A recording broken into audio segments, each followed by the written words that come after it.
câmera, deixa eu ver se eu consigo colocar em outra, mesmo que... Vamos manter essa entrevista ali do... And then the crew will be ready to go, and Jesse and his team will make that transition to get them out to the front porch, do assessments on them again, call it to our med bay, and then once we have that and they're all good to go and the crew's feeling okay, we'll hoist them up in the helos. It's about a 3-minute flight back to the flight deck, and that's where me and the astronaut chief Scott Tingle will actually meet them. Make sure they're all good, just take very slow transitions, and then one by one we'll either get them out with the SMTs, the SAR med techs under each arm, just kind of just walk them very slowly to med bay, which actually helps them acclimate back to 1G. Or if they really don't have their sea legs back yet, then we might put them in what we call a stair chair, which will be right behind them, and then just very slowly kind of get them back into med bay to start our full assessments for the team. Yeah, so a really great team here to support them as soon as they get back, and also all throughout the mission, of course. You talked a little bit about this, but obviously, we have seen astronauts return from the International Space Station for over 25 years, so we kind of know that that journey, how it affects the body. But yes, we're talking about humans returning from the moon for the first time since 19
And if we do that, we'll be successful today. Mm-hmm. And also part of the big success is obviously the coordination between NASA and the U.S. military. How does it feel being able to support the human space program we have? Yeah, I mean, since 1959 with Mercury, Gemini, Apollo, the history between NASA and the Navy has been in lockstep. But like any other skill, if you don't practice it regularly, that skill atrophies. So we've had a few decades off from that. But, over the past 4 or 5 years, really with this ship over the past year, we've constantly trained and working for this moment right here. Building up the hype, but to get to this point today, to be able to trust in all the training we've done. We've worked with, working with NASA, the Air Force, the medical team, dive team. You want to talk about high performance?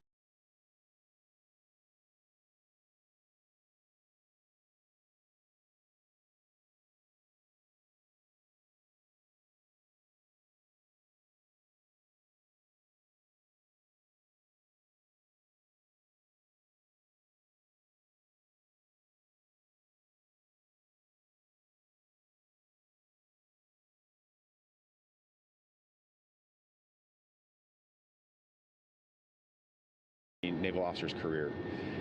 That being said, as my change of command was approaching, and I realized that Artemis was going to be in the window here, to say that I'm humbled and honored to be here is an understatement. What really just excites me is the opportunity to see this.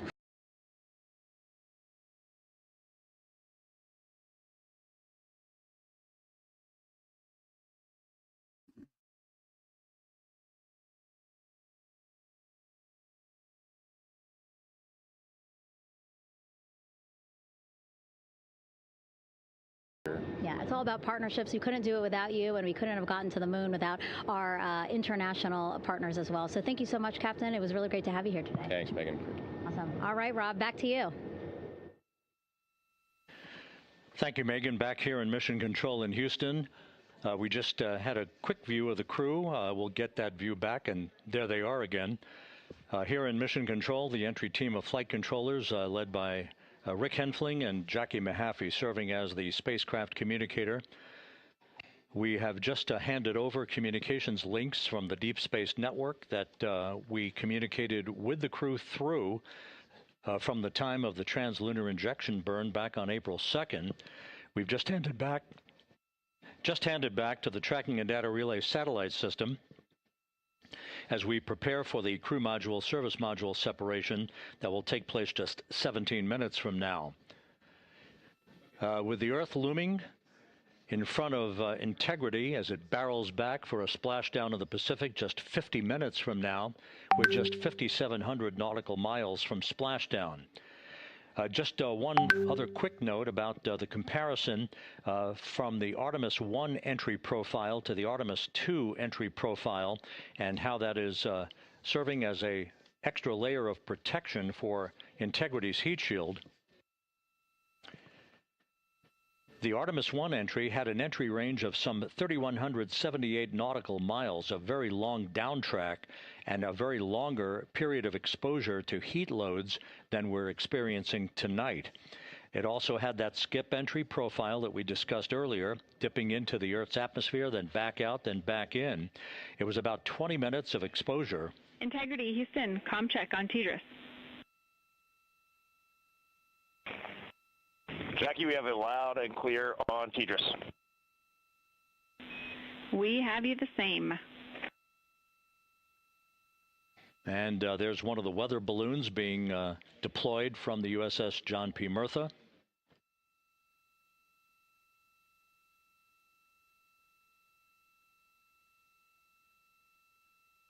So the Artemis 1 entry had the vehicle. Any update on GPS? We haven't seen a track in yet.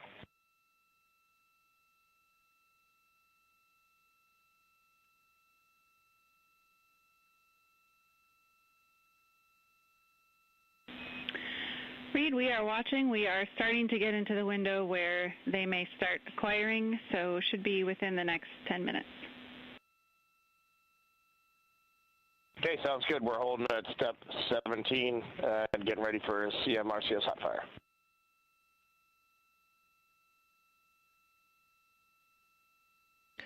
And that exchange indicating that we are expecting to acquire data from the GPS system on board. That'll be a navigational tool that will basically tell Integrity's computers that they're on track down the center line of the corridor for the entry interface that will lead them to their splashdown point.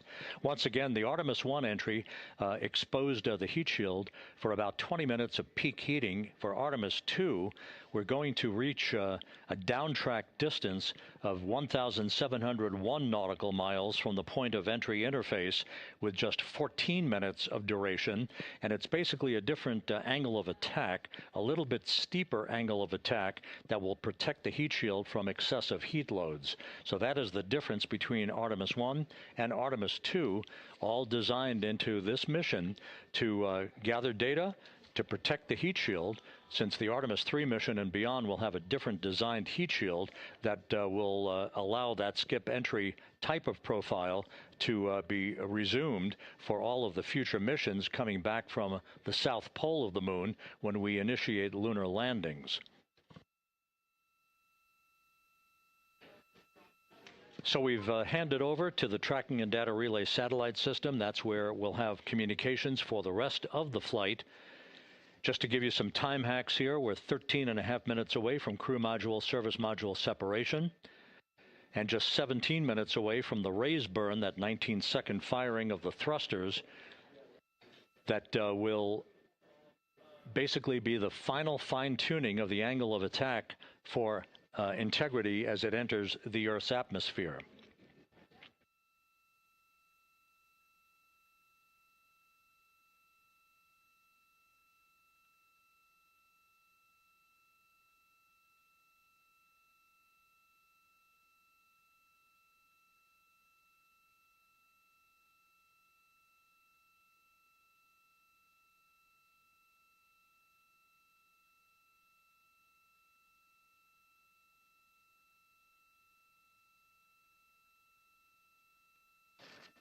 And once again, a dueling box view of some of the assets that are involved in recovery operations today. The Integrity, cabin configured, all crew suited and seated. Houston, copies. That confirmation from Reed Wiseman aboard Integrity, as you see the assets being deployed to the splashdown zone. At the time of splashdown, we expect the John P. Murtha to be about 5 miles away from Integrity, keeping a safe distance until we are sure that the vehicle is in the water and upright, and that it is in a good configuration system-wide for the recovery teams to begin to approach the vehicle to erect that inflatable raft. 2 minutes to CM RCS warm-up hot fire. We're ready. That call from spacecraft communicator Jackie Mahaffey indicating that we're 2 minutes away from a quick burst of the reaction control system.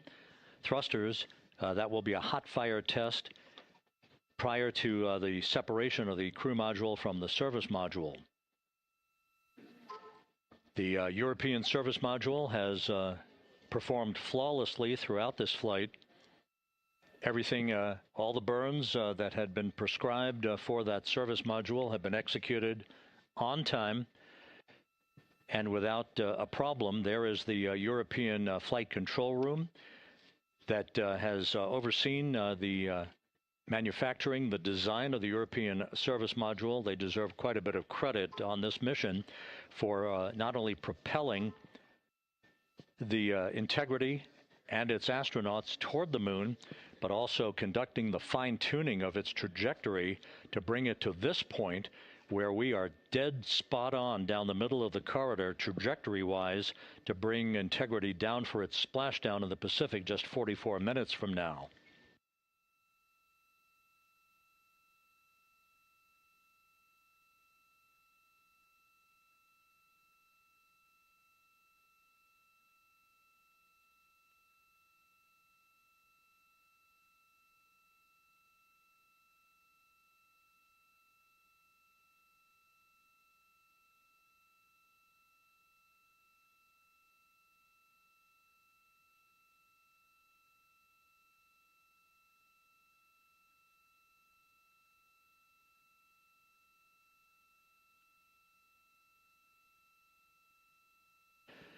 What you're looking at is a computer-generated visualization based on real-time telemetry from Integrity. Currently traveling about 16,000 miles an hour.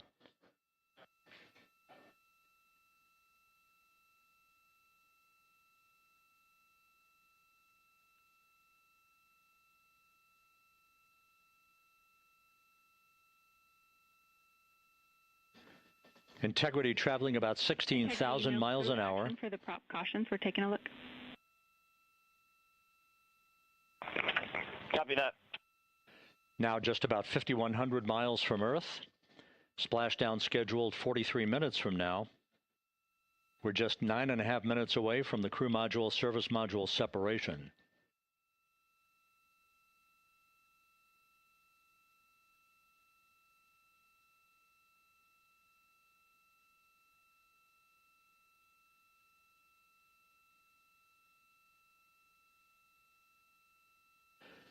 We are confirming. Integrity, we are assessing details, but so far looks like a good hot fire. Looks good on board, Jackie. Thank you. And Jackie Mahaffey took the words out of my mouth. I was just about to say that we had a good hot fire test of the thrusters in advance of the crew module service module separation that's coming up just 8.5 minutes from now. This will begin the period in which we will have rapid-fire succession of critical activities on board that will lead to entry interface just 28 minutes from now, where the vehicle will enter the Earth's atmosphere at an altitude of 400,000 feet. The time of entry interface, 6:53 and 30 seconds p.m. Central Time.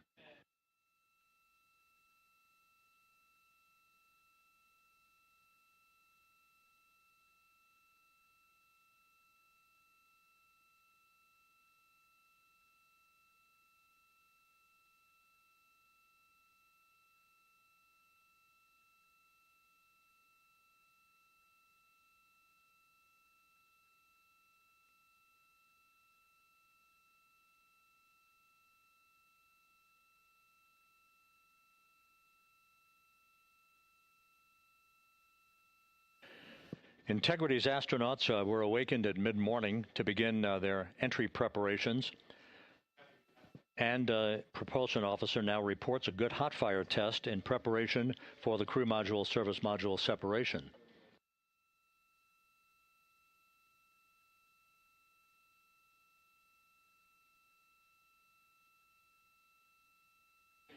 We're now inside 41 minutes until splashdown.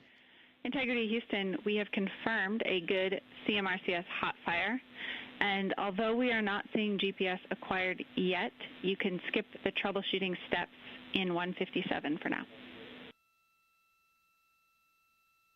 Integrity copies.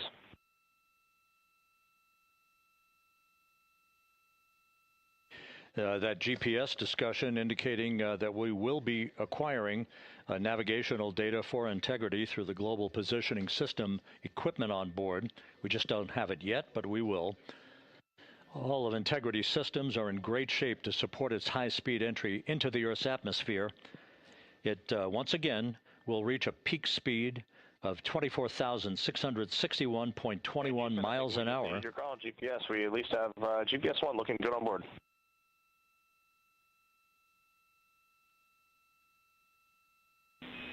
We are confirming.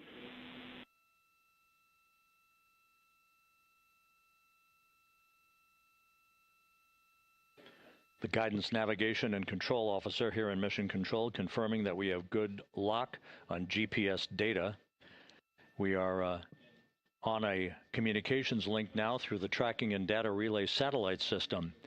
Now, following splashdown, we're going to lose that link and go to what's called a VLDR, a very low data rate communications link, so that we can talk to the crew inside Integrity as they are on the water.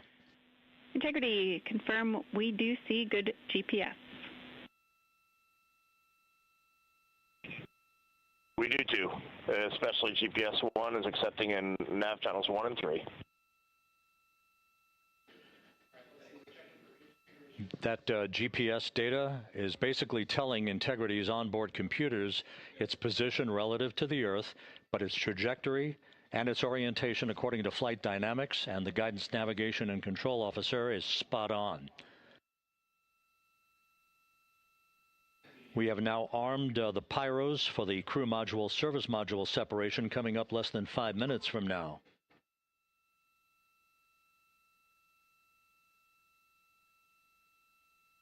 Once again, just 10 seconds after entry interface, we will see Integrity reaching its peak speed of 24,661.21 miles per hour. That will be just seconds before we begin a 6-minute blackout period. Integrity, Houston. Your vehicle is in a good config for CM-SM SEP and go for CM raise. Houston, we see the same on board and copy go for CM raise.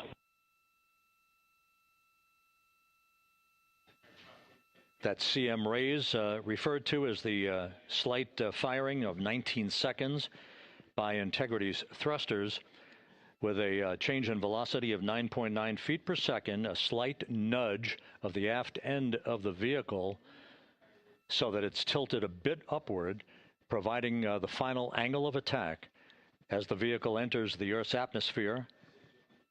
This being the mitigating factor that will reduce heat loads on the heat shield as we reach a point downrange from the start of entry interface, some 1,701 nautical miles to the splashdown site.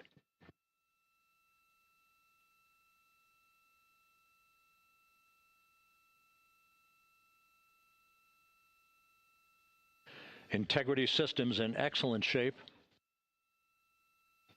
We are currently 3,300 nautical miles left in this mission. Splashdown scheduled 36 minutes, 39 seconds from now.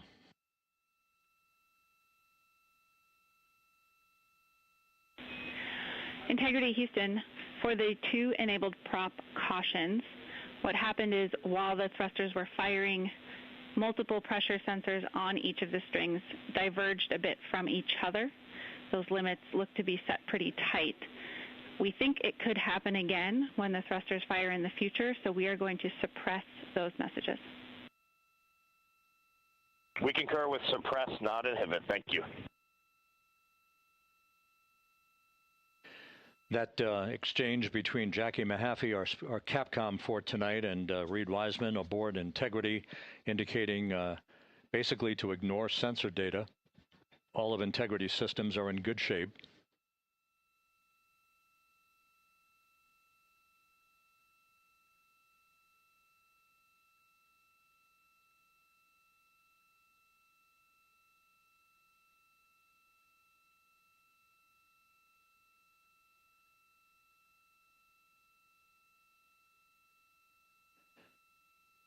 Now, coming up on about 90 seconds till the crew module, service module separation.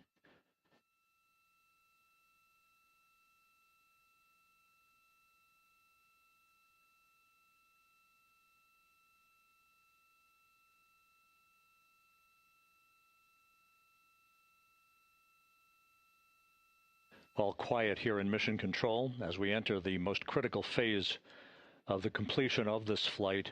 All of the preparatory activities leading up to the vehicle entering the Earth's atmosphere just 21 minutes from now.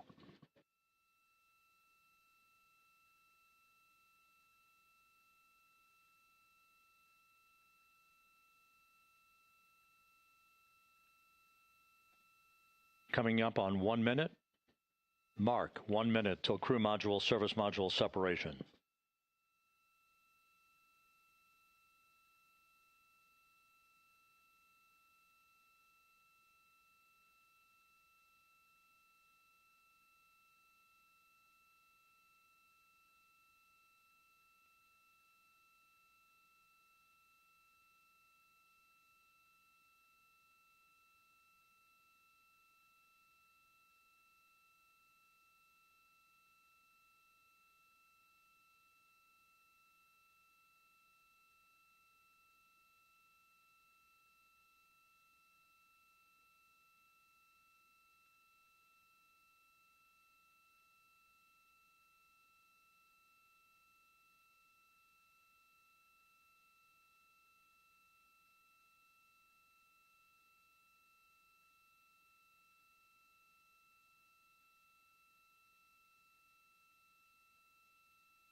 And we have confirmation of crew module, service module separation, and a great view, albeit momentarily. Houston, good step on board. Houston copies and concurs. The European service module now separated from Integrity, a job well done. Integrity, no action for the 4 CDH cautions. Those are SM related, not applicable. Integrity.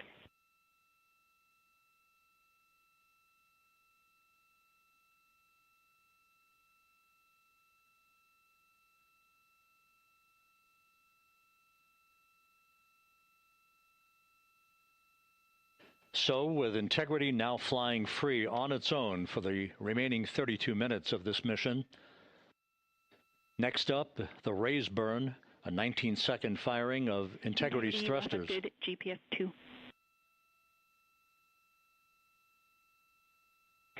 Integrity copies, good GPS 2. Coming up on the 2-minute mark until the raise burn. Again, this is the final tweaking of the orientation of Integrity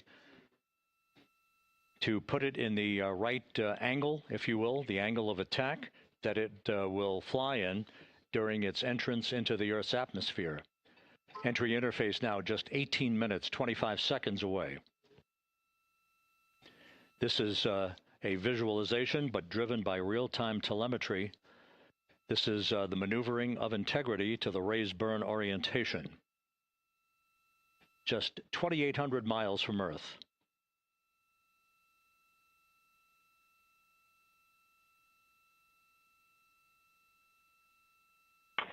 Houston, we got a great view of the European service module out the window with the sun hitting the side and the solar rays and the NASA worm right there. It's a beautiful looking machine.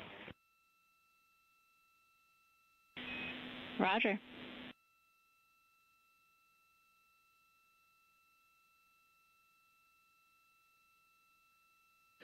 And we have completed the maneuver to the raise burn orientation, 1 minute away from the raise burn.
And the crew module raise burn is underway, a 19-second firing of the thrusters, and we have a completion of the burn.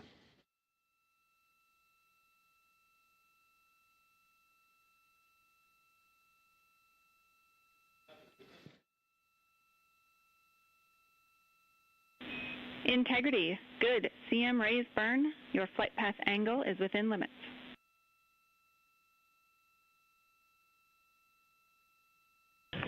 Integrity copies. Looks good on board, Jackie. So the final maneuver is now complete.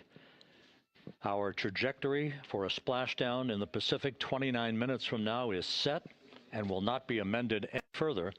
And we have the right angle of attack to mitigate any excessive heat loads on the vehicle during entry interface. Integrity, Houston, a heads up about comm coverage. When you perform the 180 roll, for the first minute or so in that attitude, we expect about a minute LOS. We copy.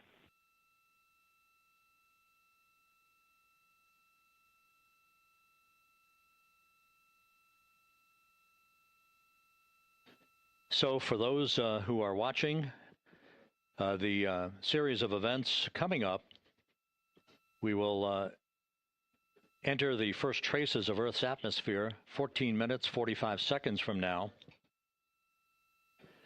6:53 and 30 seconds is what is pegged for entry interface at an altitude of 400,000 feet, traveling at approximately 34,800 feet per second, range to touchdown or splashdown 1,701 nautical miles.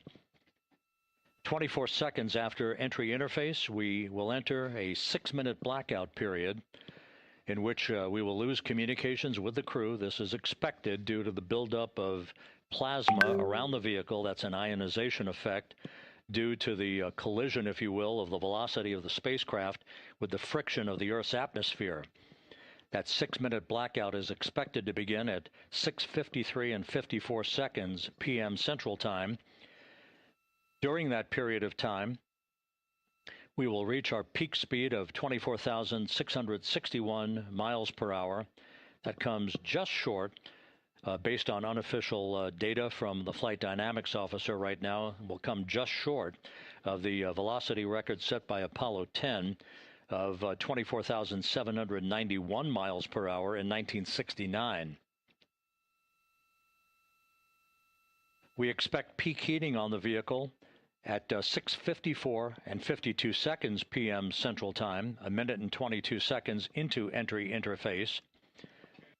At that point, we will be just 204,000 feet above the Earth, traveling at 33,000 feet per second.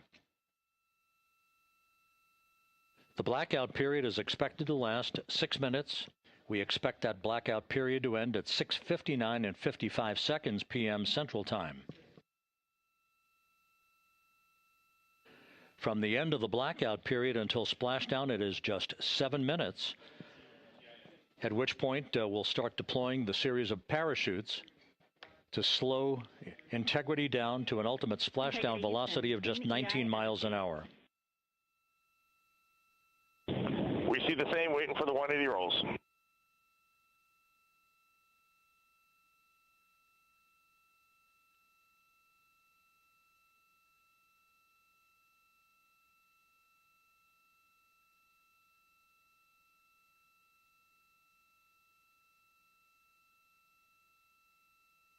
The parachute deployment sequence, once again, will come in several segments, but in rapid-fire succession. And we have a great view of the moon out window, too.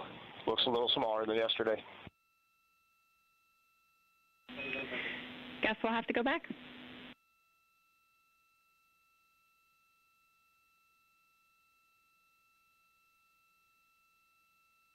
Reed Wiseman and Jackie Mahaffey exchanging discussion on a view of the moon that Integrity's astronauts are seeing in the final minutes of this mission that will be completed with splashdown just 25 minutes from now.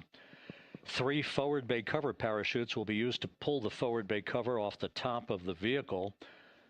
Then 2 drogue parachutes will be deployed to slow and stabilize the crew module during its descent, followed by 3 pilot parachutes that will lift and deploy the main parachutes from the forward bay. The final sequence will have 3 main parachutes deployed. These will be 116 feet in diameter, each main parachute approximately 265 feet long when reefed. The parachutes will ultimately slow Integrity down from its peak speed of almost 33 times the speed of sound to a gentle 19 miles an hour at splashdown.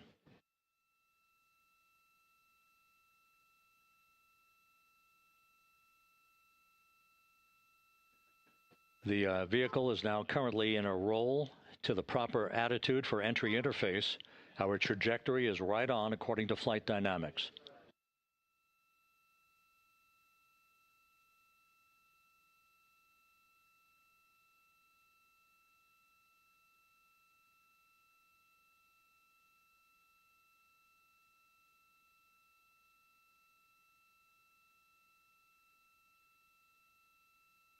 Integrity is on a trajectory from southwest and northeast across the Pacific Ocean, descending at a rate of 15,000 feet per second.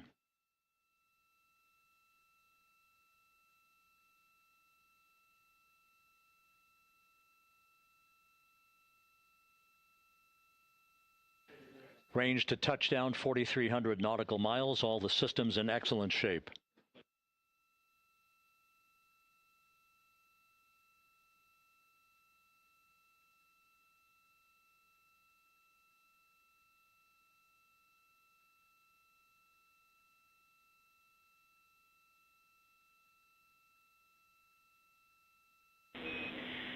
Integrity, Orion in the EI roll 180 attitude. Looks good on board, Jackie.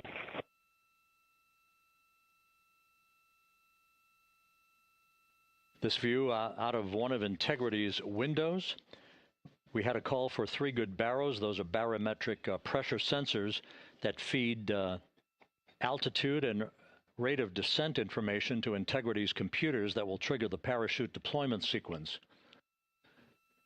We are less than 9 minutes away from entry interface, 22 minutes from splashdown.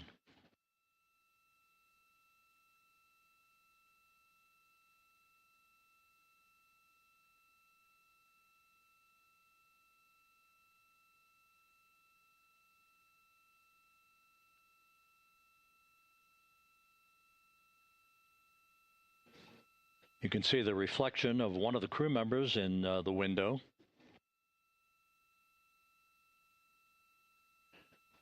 Out in the Pacific, the weather conditions remain go. Just a few clouds, some scattered clouds, winds at 10 knots, wave heights just about 4 feet. A gentle day in the Pacific for the homecoming of Integrity's astronauts.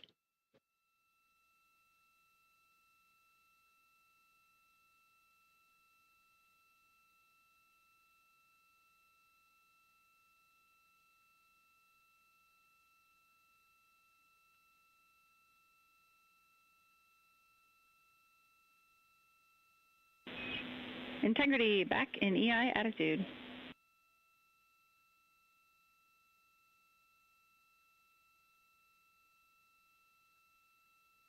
We see the same on board, Jackie.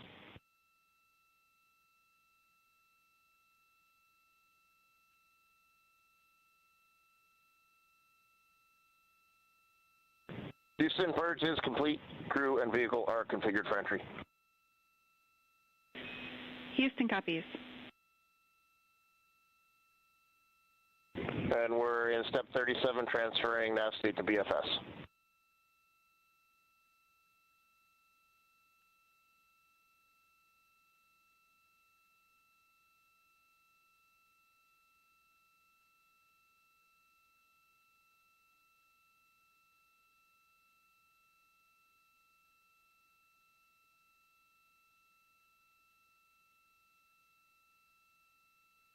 And Houston, in instruction 509, we are not below 0.2.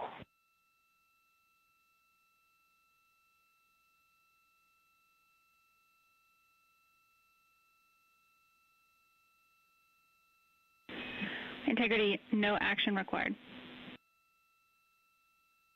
Integrity.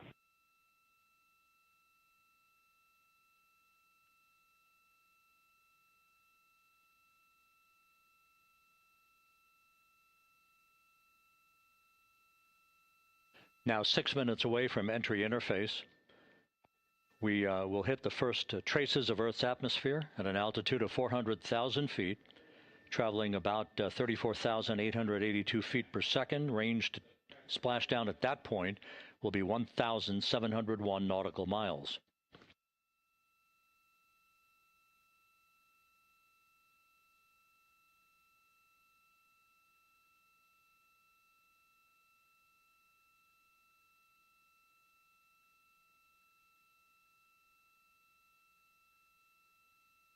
And once again, just a reminder, some 24 seconds after entry interface, we do expect to lose communications with the vehicle and the crew during a 6-minute blackout period when a plasma shield will build up around the spacecraft due to the ionization, due to heating effects. And Flight Dynamics has just confirmed we will have a blackout period of exactly 6 minutes in duration. And once again, that's due to the fact that a plasma buildup around the vehicle will prevent communications and data, so we will not be able to talk to the crew members at that time, nor will we receive data here in the flight control room. Houston, everything's looking good on board. Just confirm no pre-EI downloads. Houston concurs. That blackout period to begin at 6:53 and 54 seconds p.m. Central Time, and again will last about 6 minutes in duration.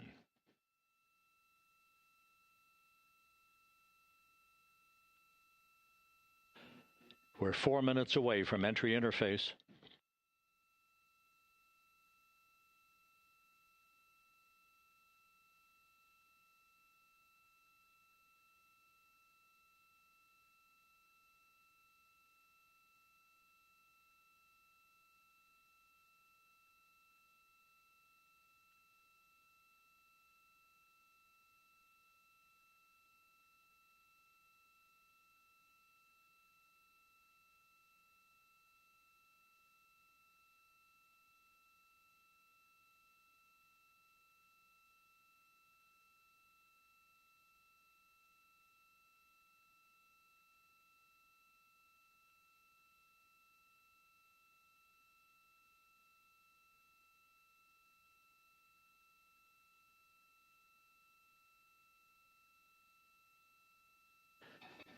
This view from Integrity as it crosses from southwest to northeast across the Pacific Ocean, 3 minutes from entry interface.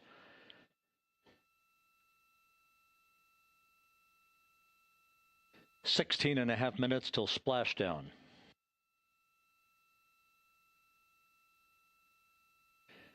The USS John P. Murtha and the recovery team is on station and in position, as are the airborne imagery assets that we hope to receive imagery from as Artemis enters the Earth's atmosphere and through parachute deployment.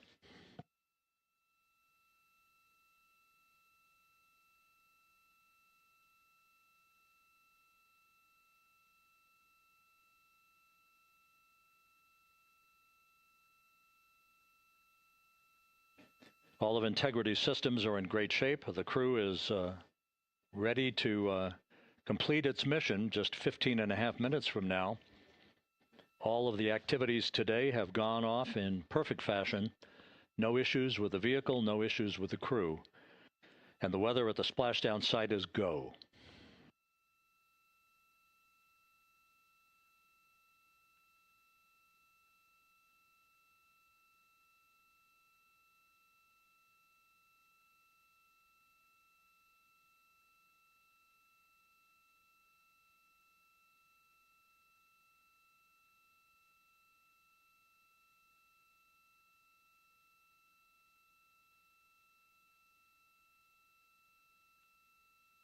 Coming up on 1 minute until entry interface.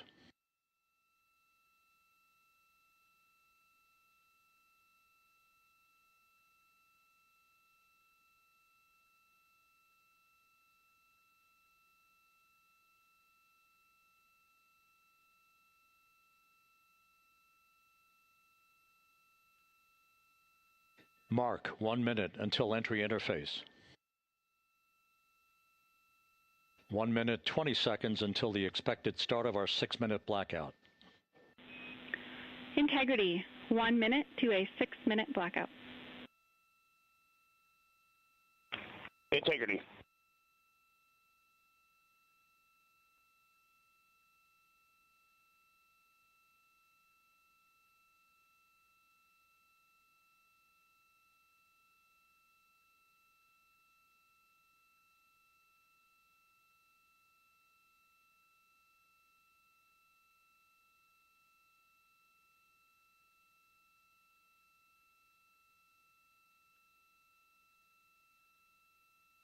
Ten seconds till entry interface.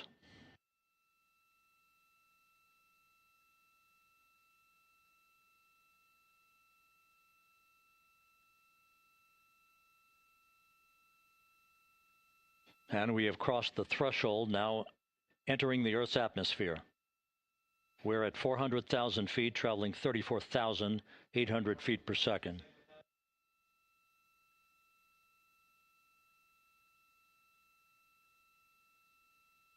Time to splash down, 13 minutes, 10 seconds.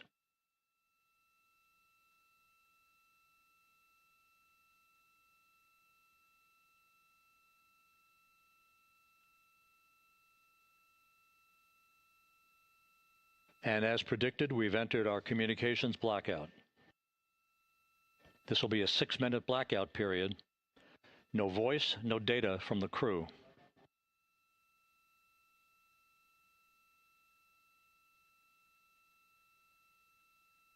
We're 30 seconds away from the anticipated point of peak heating on the vehicle, where temperatures will rise to about 4,000 to 5,000 degrees Fahrenheit.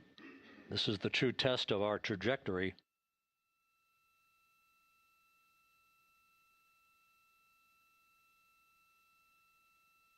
And from the G5 aircraft in the vicinity of the splashdown zone, this view of integrity.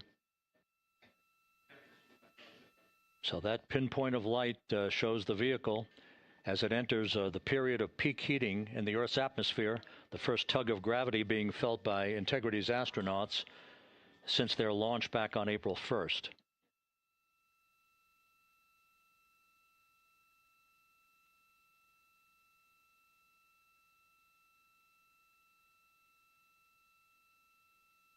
Four and a half minutes until the end of the blackout period. Time to splash down, 11 minutes, 33 seconds.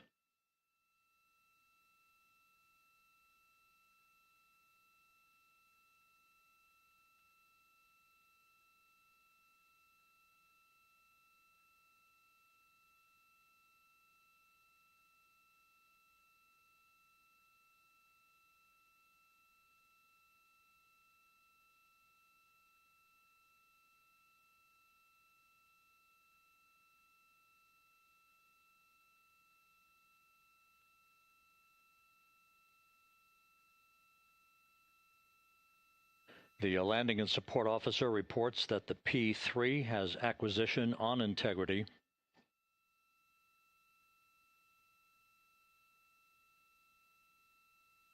Three and a half minutes left in this blackout period. This is a visualization of the plasma buildup around the spacecraft and the repelling of that heat on Integrity's heat shield.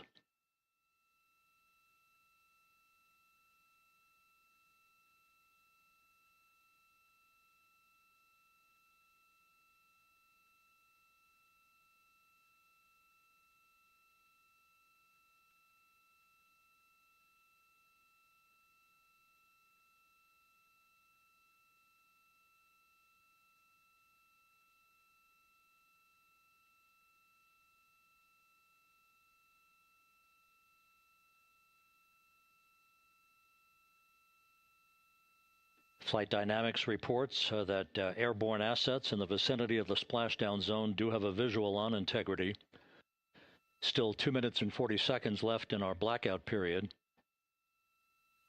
Time to splashdown, 9 minutes, 35 seconds.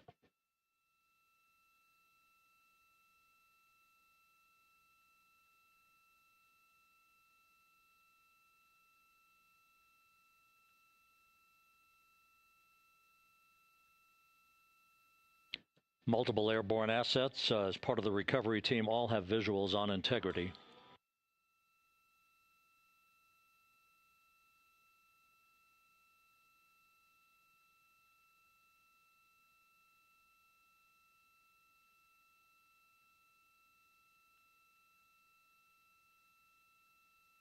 And the WB-57 flying in the splashdown zone also has a visual.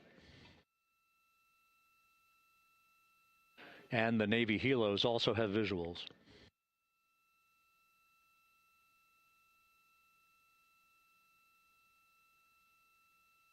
We're still in the blackout period. Still do not have communications from the crew.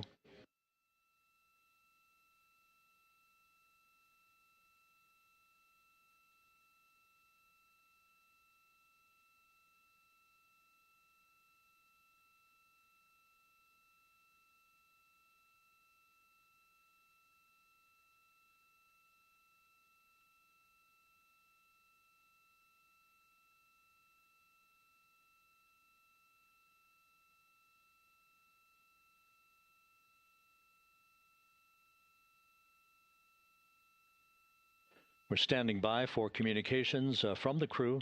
We should be out of the blackout period less than a minute from now.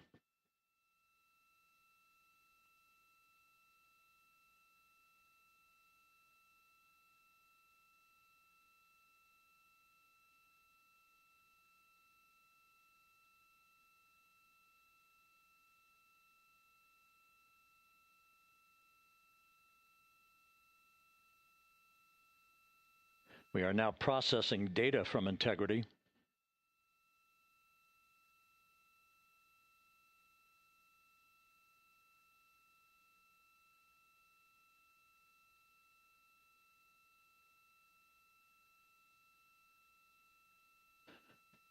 Landing and support officer reports the small boats are en route to the splashdown target zone.